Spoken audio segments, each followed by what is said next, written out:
So this album, we'll do some numbers here. Wish You Here comes in at number 2 in the 1970s on Best Ever Albums, number 1 in 1975, number 8 of all time. And it did make Rolling Stone's list at number 264. This is Pink Floyd's 9th studio album, and we previously covered A Saucer Full of Secrets and Piper at the Gates of Dawn in Season 1, and we also did Metal and Dark Side of the Moon here in Season 2. This album was recorded from January through July of 1975 at Abbey Road Studios in London and was released on September 12, 1975. It did yield one single, which was Have a Cigar, which had Welcome to the Machine on the B-side. The themes of this is a very thematic album. If you didn't pick up on that, I did. Did you? Okay, it's good. I probably wouldn't have until I was like, oh, that's what this album's about. So you got two main themes here. One is includes the criticism of the music business and music industry in general, as well as an homage to former and founding member of Pink Floyd, Syd Barrett.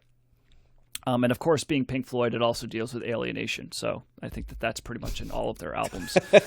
So Pink Floyd writes about alienation. What do we want to say? Like Kiss writes about sex. Alice in Chains writes about heroin. What are some other? Yeah. Self-imposed alienation. It is in Roger Waters' DNA for sure. Yes, for sure. So this album was received with mixed reviews upon its release. Some critics found it uninspiring and inferior to their previous work, but in retrospect, it's held in high regard, and many people cite it as their favorite Pink Floyd album.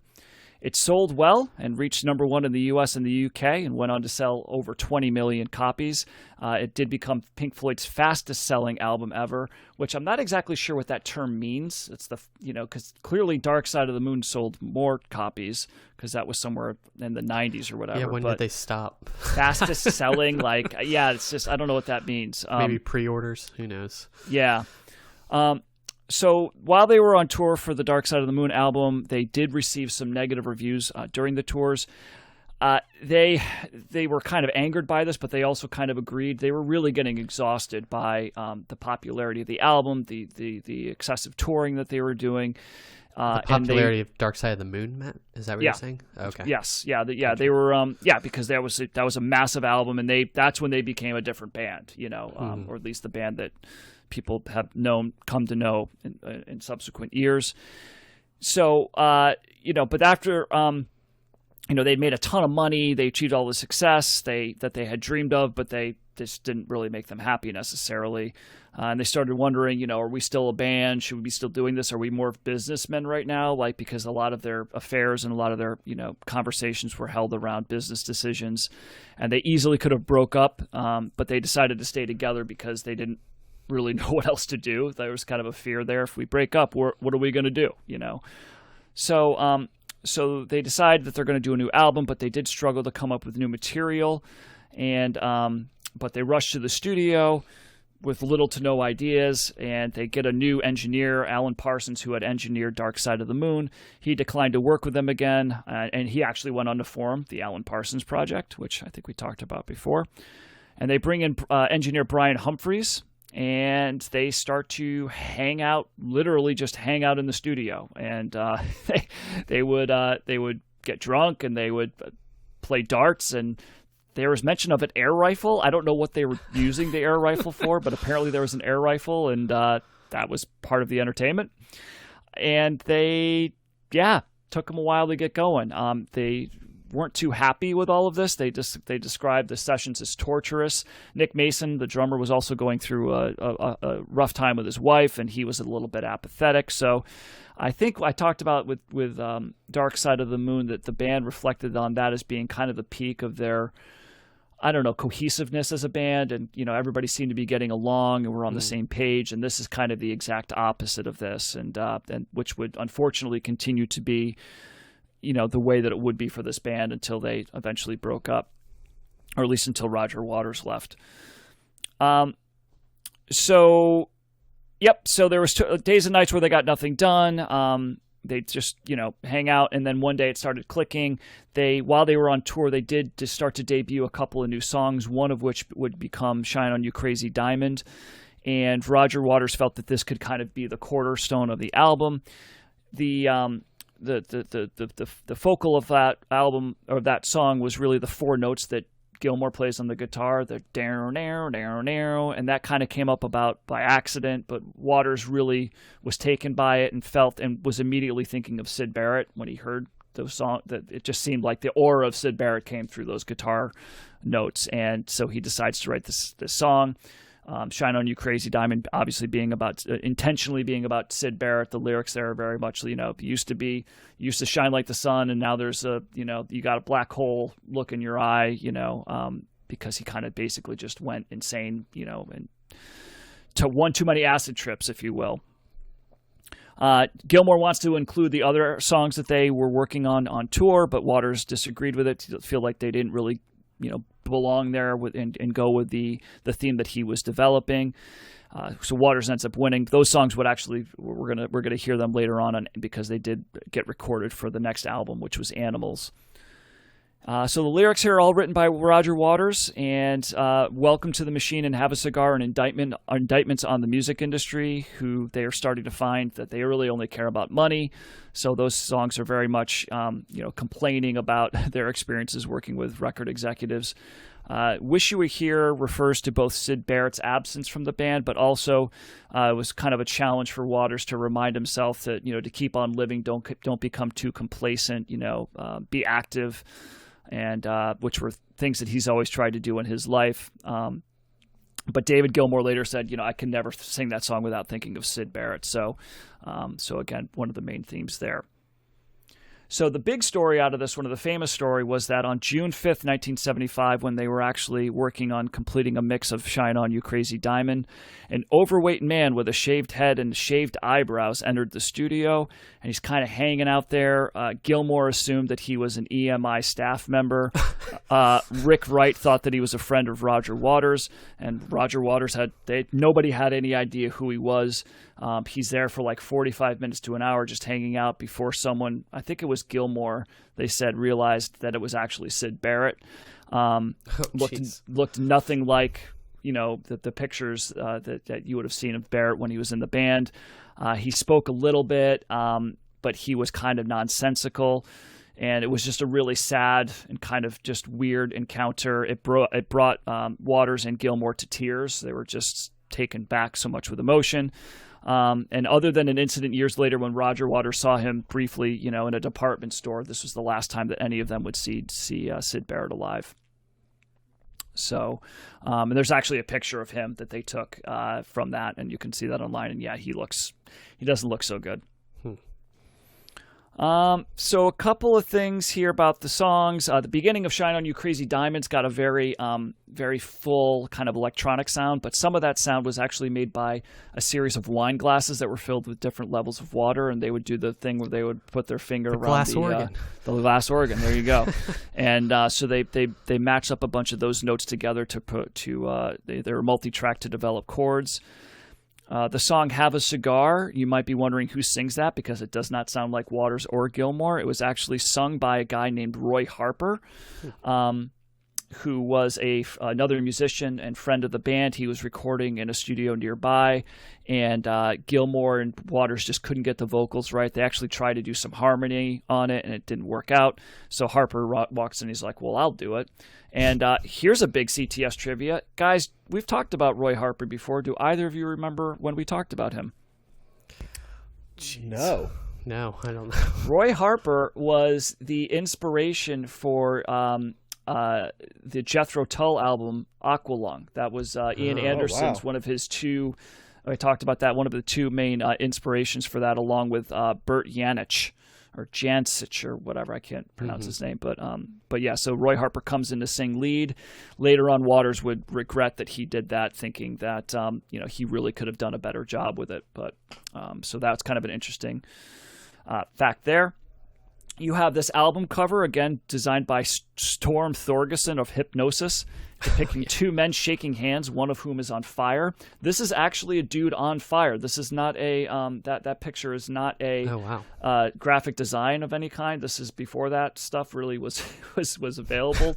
So they got a stuntman all dressed up in protective clothing, and they set him on fire. Nice. And this is supposed to represent the feelings of getting burned, which was a term that they were using a lot. They were getting burned by the record company. I was going to say, it's not exactly subtle, just like the lyrics to this album. Yes. So they felt they were getting taken advantage, so they're getting swept up in flames. And yeah, it's actually a picture. So we have a couple of mixed reviews, but reflecting on the record, who was it? David Gilmour and Rick Wright both have said that this is their favorite album.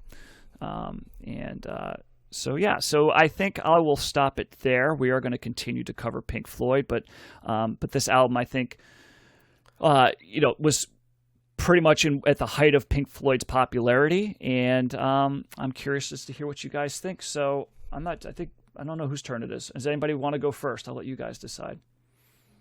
I think it's Josh's turn. Yeah. I'll go first. Okay, go Josh. Guys, this is my favorite Pink Floyd album. I actually, like this album slightly, and slightly. I liked it with some reservations. Let's put it that way. Yeah. I really got I think I came to maybe understand what their vibe and mood is. Where I didn't really connect at all with Dark Side of the Moon. I feel like this is. Maybe I got on their wavelength a bit more, or what they're trying to accomplish. It's about drugs, right? Isn't it? Like, I need to take drugs to enjoy this album, it sounds like, or Pink Floyd. I'm half joking, but I feel like this album would be a different experience on drugs, I think. I did notice the production. Aren't they all, though? Yeah. I did notice the production on this album a lot. I appreciated how they were able to, a big thing, at least, is the incorporation of like space sounds and kind of that space mood, and especially in Shine On You Crazy Diamond, both parts. And I feel like they really blend that well with everything that they're going on with the synth and the I feel like there's some more like blues driven guitar in this that I picked up on more. I think that's one of the reasons I responded to the album, is I kind of grabbed onto the guitar sounds and enjoyed that. Wish You Were Here, I think, is probably my favorite Pink Floyd song. I've always really liked it. I think it's really stripped down, and probably because it's unlike a lot of their other stuff, that's probably one of the reasons I like it more. I mean, it's almost all acoustic, and it's really sad, but it's got this like great sing-along quality to it that I really like. One of the things this album feels a little disjointed, because I feel like Shine On You Crazy Diamond and Wish You Were Here, both parts of Shine On You Crazy Diamond, are kind of like one theme, and then Welcome to the Machine and Have a Cigar sound like they should be on another album. And so maybe that's why people don't like it as much, because it doesn't kind of have a through line in that way, where I think Dark Side of the Moon kind of did in some of their other albums. So that kind of threw me off a little, because I think those are all good songs, but they almost like feel like part of something different, or like, a hodgepodge of other things. Have a Cigar always reminds me of Clockwork Orange for some reason. I don't know why. I think I find it kind of an eerie, disturbing song in a way, and I associate that with Clockwork Orange. I don't know why. It is crazy how the song drops out at the end. That is like always jarring. Each time I listen to it, it really throws you off, and I thought something was wrong, with my headphones the first time, and then the second time I've forgotten about it, and it's a testament to their production that like they would throw that in and do it. And on the second Shine On You Crazy Diamond, I really like they have this like funky bass part at the end mixed with the synth that I really picked up on. I like that. I think too, I like this album because it is mostly instrumental. And and when they do have lyrics, it's just kind of sparse lyrics. It's not the driving focus of the song. They're even with the song like Have a Cigar, Wish You Were Here, I feel like there's more music than lyrics, I guess is what I'm getting at. There's not a ton of verses. Yeah. And that's one of the things I liked about it too. I tried to pick out what the different parts were on the different Shine On You Crazy Diamond and get the timestamps, but I failed in that endeavor, so picking that out. But yeah, pretty good song. Wow. So yeah, I'm still not sold on it. I didn't go back and listen to Dark Side of the Moon. I'm not sure I'm gonna do that, but yeah, I like this album. All right, John. Yeah, I would probably say this has always historically been the Pink Floyd album I like best. It's got the songs I like best. I've always thought Shine On You Crazy Diamond and Have a Cigar in particular are songs that I think if you were to do the good Pink Floyd, like the one that connects with me, those are kind of the type of things that do. I think Josh got to something that I would agree with, that I tend to like Pink Floyd with the less lyrics they have. With that being said, it didn't take a genius to figure out that this was about the record industry. I always read this as like the record industry, like kind of turning Syd Barrett mad, right? Was the theme I always thought this album was about, but I guess they're two distinct themes. And I think the reason is because it's so clear that Shine On You Crazy Diamond and Wish You Were Here are about him, right? Thematically and sonically. Even some of the stuff they do are callbacks to Syd Barrett to me in some ways, the sound, you know, and I think Maddie mentioned it, right? The tone of the guitar, like I didn't know that, but it makes sense because there's callbacks there. Whereas Welcome to the Machine and Have a Cigar they're very cynical, very angry lyrics, like, and you could kind of tell in how. That's why I don't know if I ever knew, Matt, that Have a Cigar was not sung by one of the members of the band. I just thought they were affecting a different sound to get the vibe, you know, and just kind of stepped out of their comfort zone. So, but it works because it sounds like a different person because it is a different person. Yep. And it almost sounds like depersonalized, right, from like who they are. And I actually thought that's what they were going for all the years, but it works. Yeah, it was mostly because, like, I think Waters, he's not a great vocalist, but he did sing on Shine On You Crazy Diamond, and he said after doing that, his voice was shot, and Gilmour just couldn't get it right. They just tried, and so they were just getting frustrated, and Harper was there hanging out, and he's like, well, I'll try it, and so they just went with that. I don't care what they say. He does a good job because you get across sort of that like anger of like having to sit in a pitch meeting, right? That's clearly what that is. And when you see the cover, you laugh. It's like, in case you were wondering, like, this is how it's not hard to figure out what that picture is trying to tell you about, with the clothes and stuff like that. So, sonically, I like what they're doing here. The synth can be something that can be overused for me, and the sort of the dreamy element of Pink Floyd can sometimes walk that line, as we've talked about before, between I think I need to be stoned, or I'm in the planetarium, or I'm in somebody's basement, and it doesn't kind of grow out of it from me. But this album never feels that way for me. This is the album that if somebody was going to say, I'm going to put on a Pink Floyd album, this is always the one that I would say, could you put this one on more than their other ones? And I think we do The Wall later, right? So it'll be... Yep. It's going to be interesting to see all of Josh's, because I feel like Josh doesn't know all the even though I'm not traditionally a huge Pink Floyd fan, like I know all the albums I know them by proxy from people playing them around me, right? Never mind there. So the journey with Josh is always half of the interest on these things. But I guess I'm not as much a Pink Floyd hater as I thought I was, because metal was a lot. It was difficult, I'm not going to lie. That was not my favorite Pink Floyd. The earlier stuff had some interesting themes, but got a little dense. These last two albums are a little bit more crossover into the mainstream a little bit, but I think this is the one where a lot of bands, when they make their grab for mainstream crossover, right, it takes something away from them. I actually think, oddly, it adds something to Pink Floyd a little bit. It focuses them. It gives them a little bit more... palatability for me. And I think the more it crosses into that palatability for the masses for me, the more Pink Floyd becomes listenable for me. And so, yeah, I'd give this one a recommend. I like this one.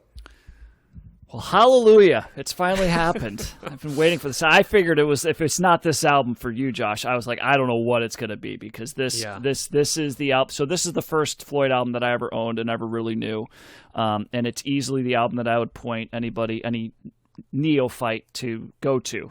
Just this is the entry level Pink Floyd album, I think, for a lot of reasons that for sure. That at least the ones we've covered, yeah.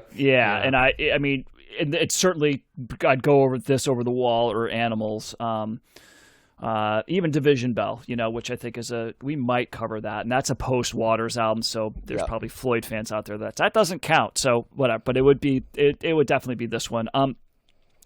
This is not a difficult album. I don't think this is a challenging listen, although I would say it's got some harsher moments in it with something like Welcome to the Machine. I mean, that song is kind of menacing, but I think that it's song. Yeah, it's totally, and it's meant to be like that, right? And all the effects, and it's like you're supposed to be, walking into the machine and into the future and stuff, and they do it but I have to start off with the production, which is just, again, it's immaculate. I was talking about this with Dark Side, but the opening chords and sounds that you have on this album with Shine On You Crazy Diamond, that first 4 minutes there is just, it sounds so great. It's just with the synths and the glass harp, I guess that's what they're calling it. It's just done so well, and it sounds so crisp and so clean, and just, it's perfect. I just love the production with this record, and I love the suite. Shine On You Crazy Diamond it's a great suite, and it's just there was discussion of whether that should just be one song altogether, but Waters and I think the only one that didn't want it split up like this was Gilmour. I think the other ones were like, no, let's split it up like this. So I think it's kind of cool how they do that. Then they bring it back. Have a Cigar is a great song, in and of itself. That's kind of probably more of the as rock and roll, I guess you could say, as this album gets, but it's got a great melody to it. It's got it's got lots of cool effects, going on there. And then you've got the classic song Wish You Were Here, which a lot of people do cite as their favorite Pink Floyd songs. I think I go like number 2 or 3. For me, there's a couple others that I think maybe I like better, but it's a fantastic song, and that is as mainstream a Pink Floyd song as you are going to get. Right. And I'm surprised how that wasn't a single, I don't understand that. Because that's clearly the most, user-friendly song on this record. So, this is, I think this is Pink Floyd. This is a more focused Pink Floyd, and I think, certainly part of that is the themes behind it, what they were trying to do, or at least what Waters was trying to convey. Yes, they are I think they're two distinct themes, though. Mm-hmm. So I see what you're saying, Josh. It's a little disjointed. I think maybe you could make the argument of trying to tie in Syd Barrett with the connection with the record industry, but it really, in all the research that I did, it didn't really seem like that. It just seemed like, hey, we're at this part of our careers now where what the hell just happened, right? Now we're we're a totally different band, and what do we take away from this? Well, shit, we miss the guy that started it all. That's not here anymore. That we wouldn't be here if it wasn't for him in the first place. He's gone. He's lost, like to the point where they didn't even recognize him for like an hour, and he's right there. As coupled with, we are so upset at the music industry. I think that mostly Waters. I don't know if the other guys shared his sentiments there as much as he did, but clearly he was not happy with the way that they were being treated. And the line where they in Have a Cigar, where the record exec is like, by the way, which one's Pink, is actually based in reality, because they would be asked that. They thought, some of these record companies thought that one of the guys in the band was named Pink Floyd, and they're like, hey, which one of you is Pink? So that's actually taken from true stories. So I think that they're two separate themes, but they are both very, very prominent in their minds at this time, and they just created some great music behind it. I think they're all writing here, except Nick Mason doesn't really have any writing credits. He's kind of to the back. This isn't really a rock and roll drummer, type album. This is more subdued, and maybe more. It's kind of melancholy too, I would say, and but maybe just more of a pensive record. Trying to gather themselves and figure out what the next steps are, what they're doing. So love this album. I think this is probably my favorite Pink Floyd album. I'm like, it's Dark Side, it's Wish You Were Here, and I'm a big fan of Animals, which we're going to cover next. So I'll be curious as to how you guys feel about that. That's a different type of album, but they're all great and they're all really solid. But I think I got to edge this one out a little bit. I think, at least for right now, because I think that this is. Dark Side's great. Dark Side's got a couple of moments where I'm like, okay, like this doesn't really have any down moments for me. I like this entire record, and I like how focused it is, and it sounds great. I can't say enough about the production. It's a really immaculately produced album. So big thumbs up for me. This is where you should start with if you're going to start with Pink Floyd. There we go. Yeah, I don't disagree.